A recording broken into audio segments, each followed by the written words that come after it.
જય સિયારામ. સંત શ્રી મોરારી બાપુ વિશ્વવિખ્યાત છે, જે એમની નાસિકમાં આજે રોજ રામકથા હતી. 25 તારીખે ચિત્રકૂટથી લઈ અને શ્રીલંકા સુધી ટ્રેન દ્વારા રામ રેલ યાત્રાનું આયોજન મોરારી બાપુએ કર્યું છે. આજ રોજ પણ અમે લોકોએ નાસિકની અંદર મુંબઈનું ગિરિરાજ જે ગ્રુપ છે, પારેખ પરિવાર, મુનિ પરિવાર, મહેતા પરિવાર દ્વારા અમારું પણ રામકથાનું આયોજન પરમાનંદ ભવનની અંદર છે. બિલકુલ ત્યાં આવ્યા હતા. મારી સાથે વઢેરાથી ગોપાલભાઈ એટલે કે કરશનભાઈ અને મારી સાથે શાંતિરામભાઈ હરિયાણી પણ આજે છે. તો અમે પણ આજ લાહો લીધો. આજે બાપુની કથા સાંભળીને ખૂબ ધન્ય અનુભવ્યા અને ખૂબ મજા આવી.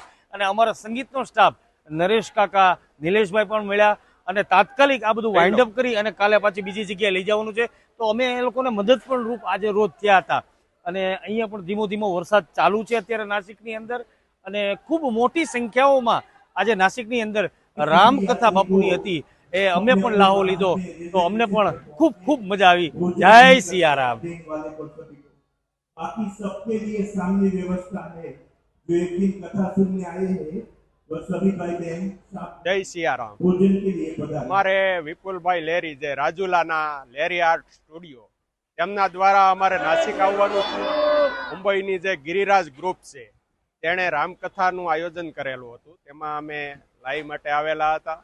અમને એવી ખબર પડી કે બાપુની કથા આજે નાસિકમાં છે, એટલે સમાચાર મળ્યા એટલે અમે બાપુની કથાનો જે લાભ મળ્યો અને અહીંયા જે આ તપોવન ભૂમિ ઉપર બાપુએ સરસ મજાની જે ભારત ભ્રમણની કથા છે તેનો આજે એક દિવસ અહીંયા નાસિકમાં આપ્યો.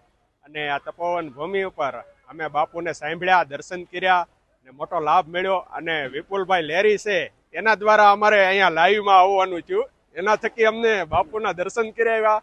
ખૂબ ખૂબ આભાર, ધન્યવાદ. જય સિયારામ.